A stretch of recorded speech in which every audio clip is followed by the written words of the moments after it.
காலைதோறும் புதியவை. பிறர் நலத்தை விரும்பும் தேவன். ஜனவரி 25. விபச்சாரம் செய்யாதிருப்பாயாக. யாத்ராகமம் 20:14. தேவனால் ஏற்படுத்தப்பட்ட அமைப்பு திருமணம். ஆதியாகமம் 2:21-24. இது ஒரு ஆணும் ஒரு பெண்ணும் வாழ்க்கை முழுவதும் ஒருவருக்கொருவர் உதவியாக இருப்பதற்காக உருவாக்கப்பட்ட பந்தம். அடுத்தவர் நலம் நாடுவதுதான் குடும்பத்தின் அடித்தளம். குடும்பம்தான் ஒரு சமுதாயத்தின் அடித்தளம், ஒரு சபையின் அடித்தளம், ஒரு தேசத்தின் அடித்தளமும் கூட. விபச்சாரம் இந்த அடித்தளத்தை தகர்க்கிறது. தேவன் அமைத்த குடும்பம் குலைந்தால் திருச்சபையும் சமுதாயமும் தேசமும் சிதைந்துவிடும். ரோம பேரரசில் குடும்பம் என்னும் அமைப்பு சிதைந்ததால்தான் அந்த பேரரசு வீழ்ச்சி அடைந்ததாக வரலாறு காட்டுகிறது.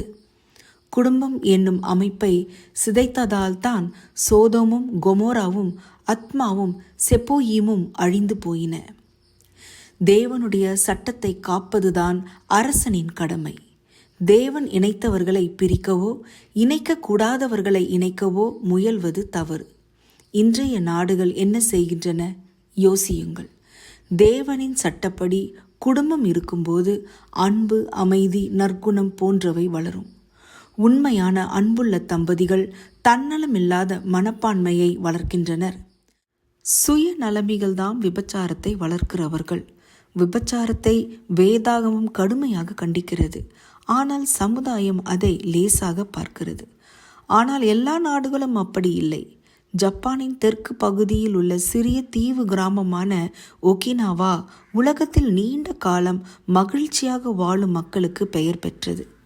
பல ஆண்டுகளாக விஞ்ஞானிகளும் சமூக ஆய்வாளர்களும் இந்த கிராமத்தை ஆராய்ந்த போது அவர்கள் அதிசயமான உண்மையை கண்டுபிடித்தனர்.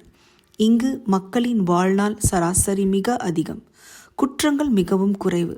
அதற்கு காரணமென்று அவர்கள் கண்டுபிடித்தது என்ன தெரியுமா? நிலையான திருமண வாழ்க்கை.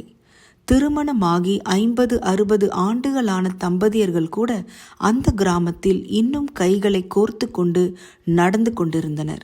சேர்ந்து சாப்பிட்டார்கள், தங்கள் தோட்டங்களில் இணைந்து உழைத்தார்கள். அங்கே விவாகரத்து மிக அரிது.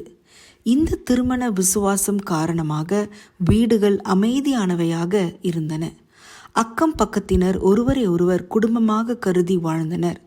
இந்த பரஸ்பர அன்பும் நிலையான விசுவாசமும் தான் அவர்களது மகிழ்ச்சியான ஒற்றுமையான சமூகத்தின் அடித்தளமாக இருக்கிறது.